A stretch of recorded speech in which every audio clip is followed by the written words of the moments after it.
উঠনারে জলে কাদা হলো তোমার গোটা ঘর, পা পিছলে পড়ি পাছে চলতে লাগে গো।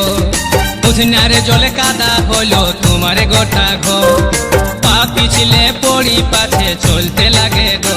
তোমার ঘরের মাঝায়